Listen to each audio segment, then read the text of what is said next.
Esteja conosco.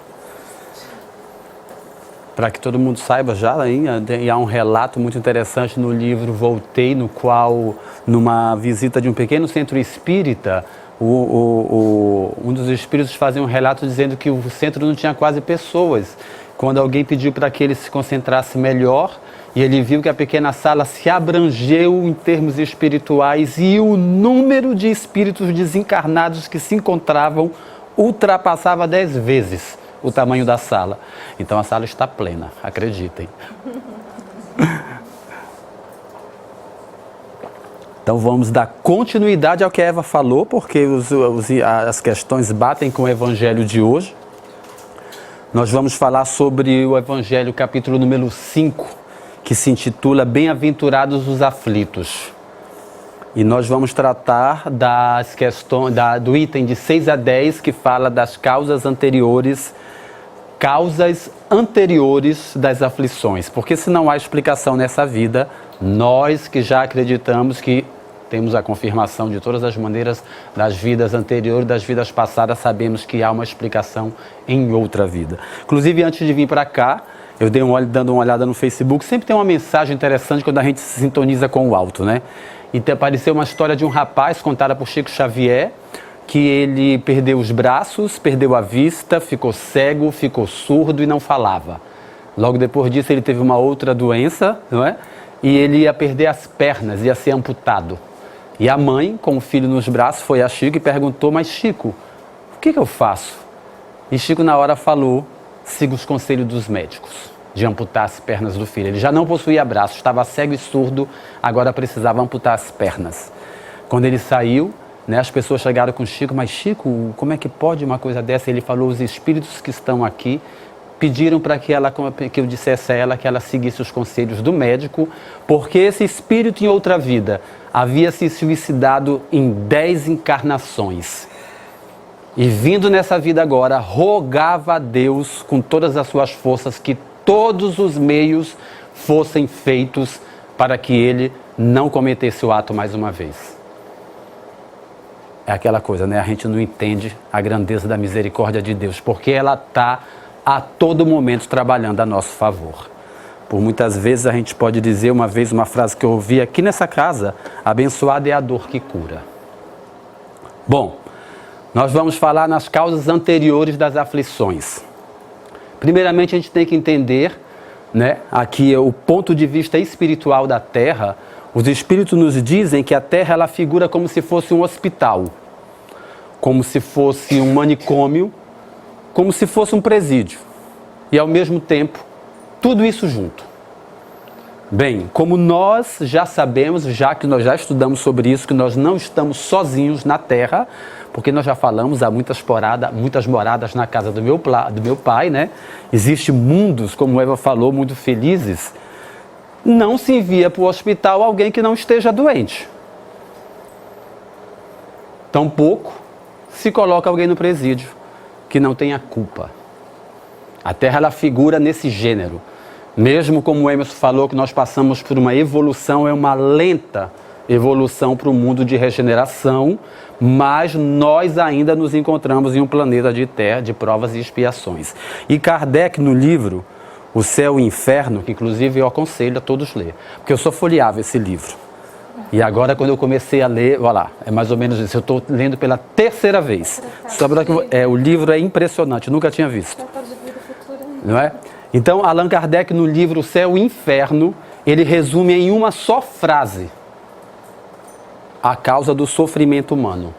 Ele diz que o sofrimento é inerente à imperfeição. Portanto, se sofremos, é porque imperfeitos somos. A Terra, como nós dissemos, ela passa por esse processo lento de evolução, onde ela vai, no futuro próximo, né, virar um planeta de regeneração. Porém, nós ainda nos encontramos em um planeta de provas e expiações, onde, na sua grande maioria, os espíritos que aqui encarnam são espíritos imperfeitos. E, na sua grande maioria também, o processo depurativo está atrelado à dor. Para que a gente possa entender, né? Então, Em certos casos, eu digo porque também é importante que a gente compreenda, como nos diz o próprio Evangelho, que toda expiação é prova, mas nem toda prova é expiação. Quando eu vi isso, eu digo, pronto, vai lá, eu sou um espírito de luz. Eu vim aqui, eu não sou imperfeito, é uma prova, não é uma expiação. E quando a gente continua lendo, ele nos diz, né, que é normal que a gente tenha, a gente não pode, não seria preciso crer que todo sofrimento suportado neste mundo seja necessariamente indício de uma falta determinada, porque a gente tem essa habitude, né? Eu vi uma reportagem uma vez de um médico que dedicou sua vida inteira, ele morreu estudando, porque ele queria descobrir um remédio para uma bactéria, ele não tinha vida social, absolutamente nada. Depois dali eu digo, acho que esse disseminou milhões em outras vidas. Não. Muitas vezes, isso são provas escolhidas pelo Espírito simplesmente para apressar a sua depuração e que vai mais rápido a sua evolução, né?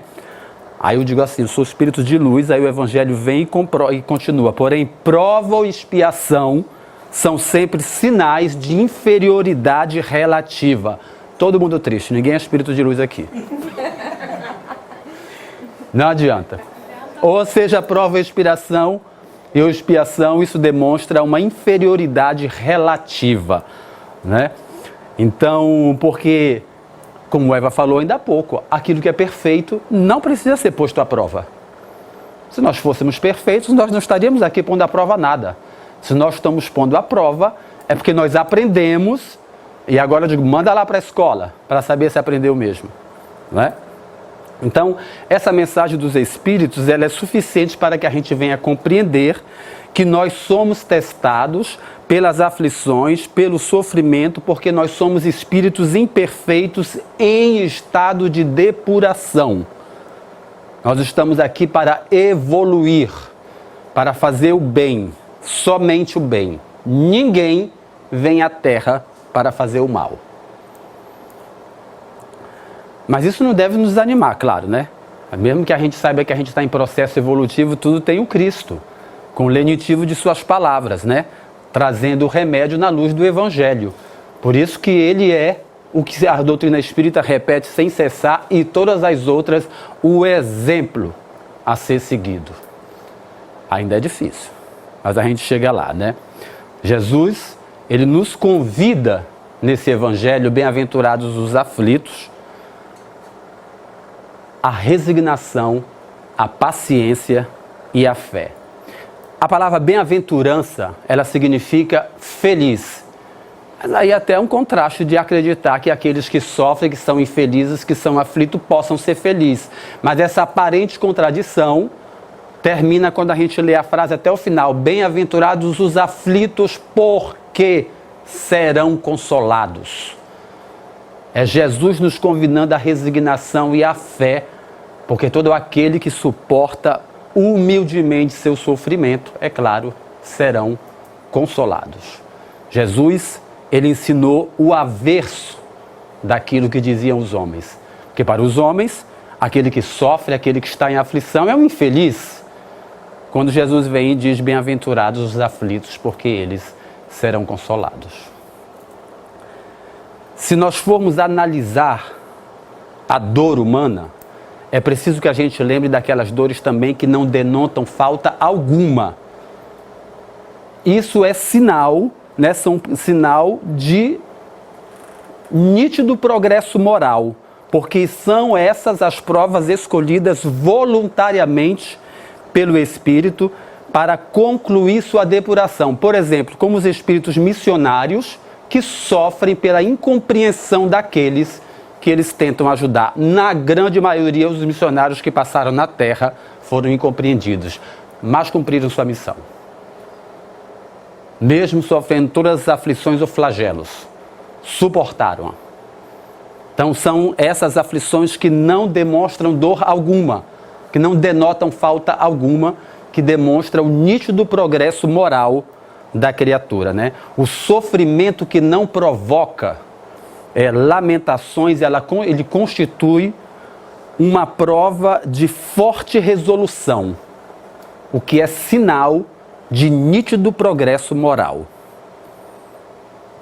Próximo da minha casa em Manaus, né, onde a gente morava, se mudou, há alguns anos atrás, 2 ou 3 anos atrás, uma senhora evangélica. Pelo que eu entendi, a família era evangélica de todas as gerações. Eu não a conheci, mas ela se tornou muito íntima da minha família. E, especialmente, de uma prima, que a acompanhava muito. Durante certo tempo, essa senhora, numa visita ao hospital, descobriu que tinha uma doença grave. E a doença não tinha cura. Depois de um certo tempo no hospital, como a família não tinha meios de a deixar lá, os médicos aconselharam que ela fosse para casa para que pudesse morrer ou desencarnar entre os seus familiares, né? Minha prima me conta, a senhora era evangélica, sempre eu ligava para ter notícias dela. Minha prima me conta a resignação daquela senhora, porque ela sofria dores atrozes. Nem os medicamentos que o médico passavam supriam a dor dela, porque era nítido na sua visagem, no seu semblante, o sofrimento que ela passava.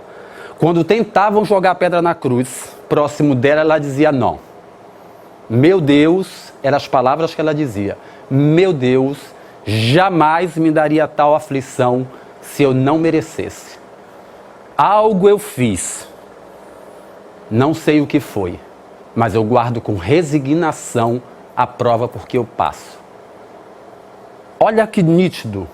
Porque veja bem, os evangélicos, eles não acreditam em reencarnação, eles acreditam na ressurreição única. E aquela senhora, com suas palavras, demonstrava claramente a intuição que ela tinha que seu sofrimento não era dessa vida. Porque ela dizia, se ele me deu tamanha prova, é porque algo eu fiz. E assim ela faleceu, dando ensinamentos a toda a pequena comunidade que se encontrava do lado dela. Foi algo que me deixou muito impressionado, pelo fato de ser evangélica e pelas suas palavras. Não que os nossos irmãos evangélicos não possuam também evolução. Não. Só pelo fato que os evangélicos eles acreditam em uma única ressurreição. E quando nas palavras dessa senhora ela deixava muito claro que ela não entendia de onde via o sofrimento dela, mas aceitava, porque ela dizia, Deus é bom e justo e jamais me daria um sofrimento se eu não merecesse. Dizem que quando ela faleceu, todos que chegavam à porta do seu caixão quase que choravam, porque ela estava com um nítido sorriso no rosto pelo final das suas aflições. Então, o sofrimento que não provoca lamentações, ele constitui essa forte resolução do espírito e mostra um nítido progresso moral, né? Portanto, mesmo que a gente se encontre em um mundo, né, de provas e expiações, onde o mal prevalece, onde a dor é companheira de nossa evolução, é importante que a gente aprenda, que a gente entenda de uma vez por todas, que ninguém está sozinho. Nós possuímos um Deus misericordioso, bom e justo, que trabalha em todas as circunstâncias a nosso favor. Muitas vezes nós não entendemos quando as lamentações, quando as aflições nos batem à porta. Às vezes é necessário chegar no mundo espiritual para saber, mas muitas vezes não. Basta passar aquele período e a gente perceber que aquilo que aconteceu de ruim nos impulsionou para a frente, né? Eu passei por uma situação semelhante 2 vezes, com todas as vírgulas. Veio a primeira vez, eu resolvi.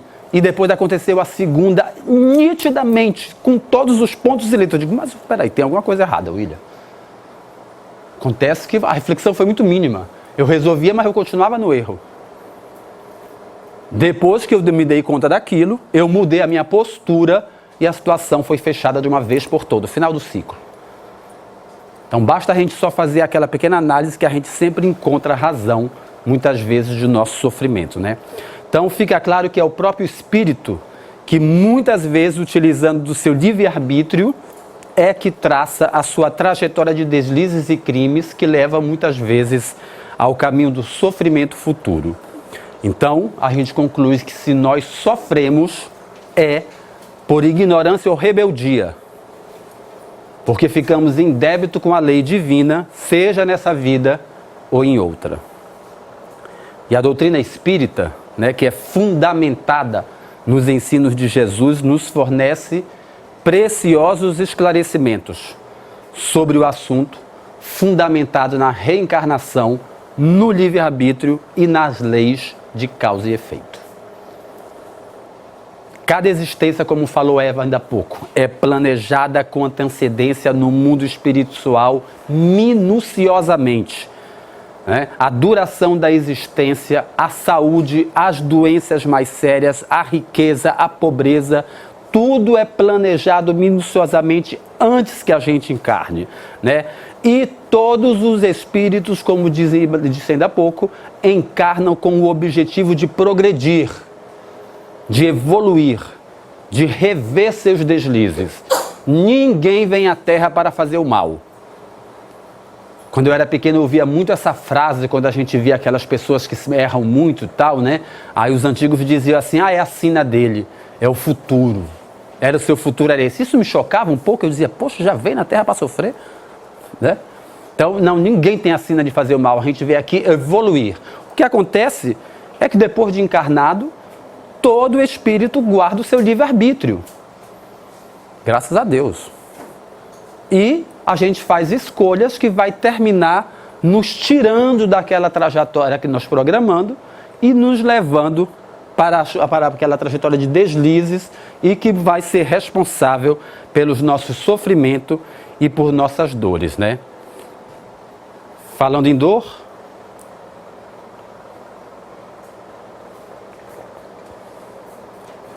as dores e as diferenças deste mundo, elas sempre foram motivos de grande incompreensão. Muitas vezes motivos de revolta. Quando a gente vê a riqueza de uns e a extrema pobreza de outros. Pedro nos falou disso ainda há pouco, né? Sobre os bens materiais. Pois é, que fique bem claro, né? Que os bens materiais, ele não isenta a criatura do sofrimento. Porque pelo fato... Existe até uma questão no Livro dos Espíritos que eu me lembro só da resposta, não lembro da pergunta, porque isso me chamou muita atenção, quando os Espíritos dizem assim, quantas lágrimas escondem esses belos vestidos? Se referindo justamente a isso, né? Então, os bens materiais, ele não isenta o homem de sofrimento algum. Por quê? Porque nós estamos num mundo de provas e expiações. Então, todos sofrem, seja sentado no trono ou na palha. Todo mundo possui suas aflições. O ser humano, pela falta de compreensão, que muitas vezes se revolta contra Deus, achando injusto o seu sofrimento. E como eu disse ainda há pouco, sem nem ao menos se dar o trabalho de levantar muitas vezes levemente o véu do orgulho nessa existência. O véu que cobre a sua consciência, ele vai encontrar graves falhas morais muitas vezes que são responsáveis pelos seus deslizes, pelos seus sofrimentos já nesta encarnação. Há aqueles que fazem tudo, né, que a gente diz, poxa, mas como é isso? Esse vaso não quebra, faz tanta coisa mal e nada. Um dia todo mundo colhe aquilo que planta. É inevitável, seja aqui ou seja em outra vida. Vamos torcer para que a gente escolha aqui, né? Que a gente vai numa outra jamais tranquilo. Então, muitas vezes, a gente tem que acreditar que Cristo é o médico das almas e ter a certeza disso e que traz o remédio para nossas dores pela luz do Evangelho. Então, muitas vezes a dor deste mundo, as aflições são cercas de Deus para que a gente erre menos, nos dizia o saudoso Chico. Porque quantos, né, a gente pode até recordar, inclusive, lembrei agora do personagem Ricardo, no livro Voltei, que quando em desdobramento, numa visita à família espiritual, no momento que ele volta, seus filhos que já se encontravam lá diziam o que eles poderiam fazer para lhe ajudar nesse momento que ele estivesse, né, encarnado. E ele responde assim, roguem a Jesus que eu nunca disponha de facilidades na terra. Ao que parece, as facilidades, né, nunca ensinaram nada a ninguém. Às vezes, quanto mais facilidade temos, mais insensíveis nos tornamos. Então, talvez o caminho seja realmente o da dificuldade e da dor. Mas é bom que a gente entenda que a doutrina espírita não faz elogio à dor e não está proclamando ninguém a buscá-la, muito pelo contrário. Nós estamos aqui alertando para evitá-la. Como o próprio Jesus nos fala no livro Ave Luz, num diálogo com Tomé, quando ele explica a Tomé a razão da dor terrena, né? Sobre as dificuldades, a gente pode guardar em mente as palavras de Emmanuel, que nos diz que pedra que não rola não cria lodo. É no atrito com as outras pedras, nas intemperies do tempo, que a pedra vai tomando forma. E assim é o espírito, que pelo trabalho incessante no bem, entre dificuldades e a dor que é inerente à criatura humana, vai purificando a sua alma.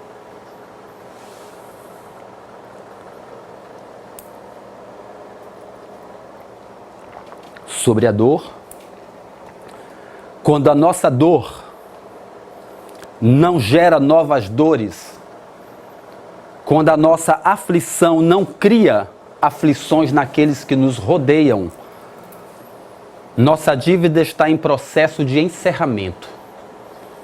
Quando o enfermo sabe acatar os celestes desígnios de Deus entre a conformação e a humildade, ele traz consigo o sinal da dívida expirante, nos diz Bezerra de Menezes, ou seja, o final do ciclo.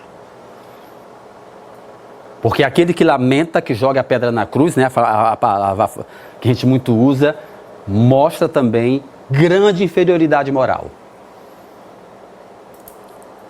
Então, bem-aventurados os aflitos é um convite a todos nós que com resignação, paciência e fé em Deus possamos vencer as barreiras das lamentações que nos fecham os olhos à bondade divina presente a todos os lados, né? Como eu falei, é importante que a gente entenda que a doutrina espírita não faz elogio à dor, ela nos traz esclarecimentos. No livro Ave Luz, Jesus falando sobre a dor a Tomé, justamente fala sobre isso e nos alerta que todo extremo é constrangedor. Portanto, quando ele nos fala sobre a dor, ele não está nos animando a buscá-la. Até porque a dor, ela é divina justamente por não bater em porta errada. Ela possui a matemática espiritual, é celestial e jamais bate em porta errada. O que Jesus não quer, que ele nos pede, somente é fé e resignação, força e coragem quando ela vir nos visitar. Porque muitas vezes quando a gente fala em dor, não é só a dor física. Existe a dor da alma, que ainda é bem mais dolorida, aquela que leva à depressão, infelizmente ao suicídio, entre outras consequências. Então a gente não se refere só à dor física, mas à dor moral, que é essa que trabalha o caráter do homem, né? Então o que Jesus nos pede nos ensina que as aflições, os sofrimentos, os infortúnios da vida aguçarão nossa sensibilidade, muitas vezes para que nós possamos entender de maneira melhor o chamado da vida maior. É por isso que é preciso que a gente entenda qual o significado das dores em nossas vidas, o que ela está querendo nos dizer. Quantos dos nossos irmãos perdidos na ignorância dos crimes, presos nas algemas dos seus instintos primitivos, elegem por escolha, por companheira a dor, como chave de libertação. Para estes irmãos que têm a ignorância como companheira, é somente na dor e nas aflições, quando chegam ao extremo, que eles despertam já cansados de tanto sofrer para as coisas da alma. Então, abençoada é a dor que cura. Muitos dos nossos irmãos se levantam quando a dor vem os visitar. Atenção que quando a dor nos bate à porta, é porque todas as outras maneiras foram ignoradas.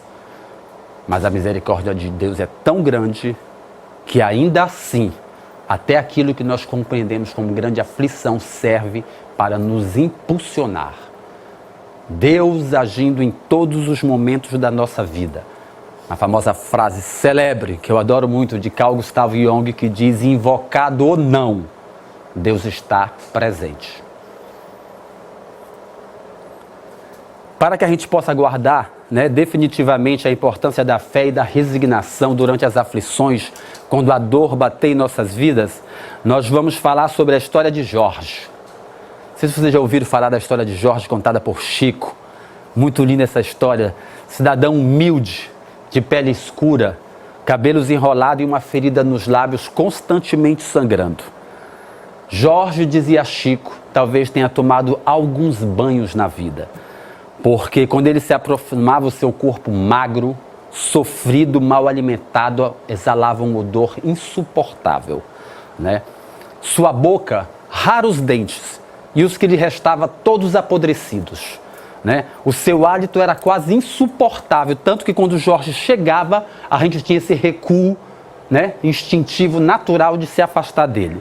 Menos Chico, né? Jorge morava com o irmão e a cunhada em uma favela muito pobre, né? Era quase um cortiço. Os dois eram boias frias, o irmão e a cunhada. Então Jorge ficava em casa cuidando das crianças. Por ter a boca sempre sangrando, demonstrava ali que Jorge era constantemente batido e agredido. Sempre em sofrimento, né?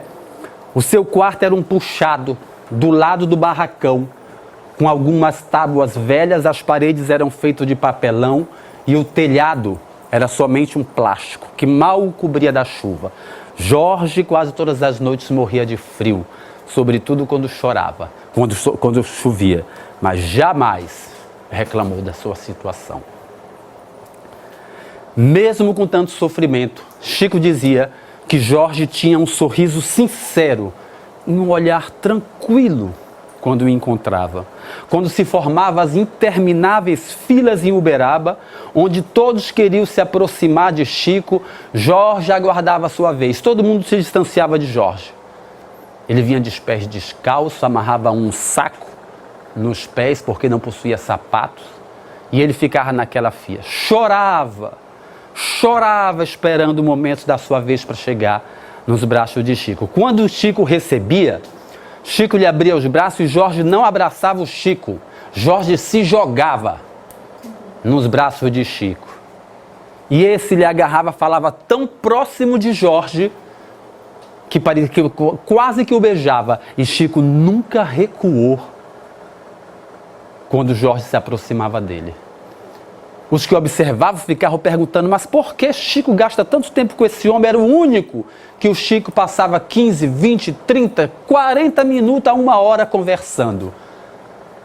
Chico relata depois que ele era a única pessoa que falava com Jorge. Jorge não possuía amigos. A sua família mal o deixava com um prato de comida para ele cuidar das crianças. Chico passava horas conversando com ele e dizia, mas como vai, seu Jorge? Perguntava, como vai a vida? E Jorge respondia, vai bem, vai muito bem, obrigado, né? Chico perguntava se a viagem tinha sido cansada, porque ele vinha a pé, de longe. E ele dizia, seu Jorge, quando eu pensava em reclamar, eu olhava para o céu e via uma nuvem e imaginava, Deus está dali me olhando. Então vou apressar o passo, e não foi cansativo, ele me deu força. E assim ficava horas e horas e horas e horas conversando com ele. Quando ia embora, Chico lhe dava algum pouco de comida e um pouco de dinheiro, e Jorge lhe dava um beijo, deixando sempre uma marca de sangue. Chico jamais limpou o rosto na frente de Jorge. Era sempre os amigos que limpavam depois, e ele dizia, isso é o beijo do Jorge. Jorge desencarnou numa madrugada fria, completamente sozinho.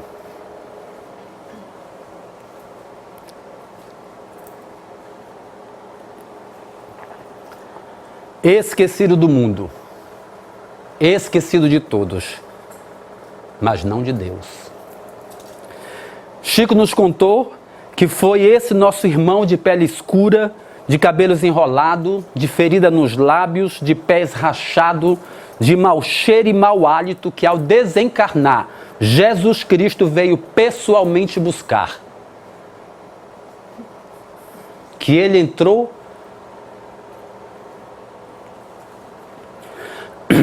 naquele quarto de terra batida, retirou Jorge daquele corpo magro, envolto em trapos, colocou no peito e voou para o espaço como se estivesse carregando o mais precioso de seus irmãos. Nos disse Jesus uma vez: eis que estareis convosco até o fim dos séculos. Ele não teria nos feito uma promessa se não pudesse cumprir. Por isso, o nosso evangelho dessa noite é um convite à resignação, à fé, à esperança em Jesus. Quando não soubermos o que fazer, uma oração basta. E entregamos o nosso sofrimento e nossas aflições na mão de Jesus, para que Ele possa nos dar força, ânimo e coragem para vencermos os embates da vida. Muito obrigado a todos. Eu gostaria de pedir que todos fechassem os olhos, concentrássemos em Jesus.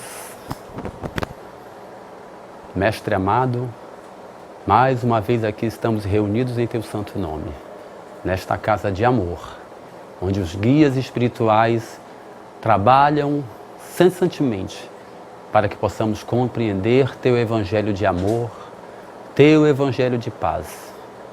Senhor Jesus, rogamos não por nós, visto que nossas aflições, frente àqueles que se encontram perambulando para os estrangeiros sem pátria, para os que sofrem dores terríveis, para os habitantes da calçada, para os irmãos mendigos, para aqueles que não têm um prato de comida, Senhor, não lhes deixe faltar força. Dai o Teu hálito de amor, para que seus corações sejam fortalecidos na Tua palavra e que Tua luz de amor possa brilhar em cada um desses corações, nos fazendo entender que bem-aventurados os aflitos, porque acreditamos no Teu nome, na Tua vida entre nós. Senhor Jesus, façamos uma vibração por todos os nossos irmãos que hoje aqui não se encontram e que aqui estão possam levar para os seus lares um pouco da Tua palavra de amor e de compreensão nos próprios atos. Que assim seja. Obrigado a todos.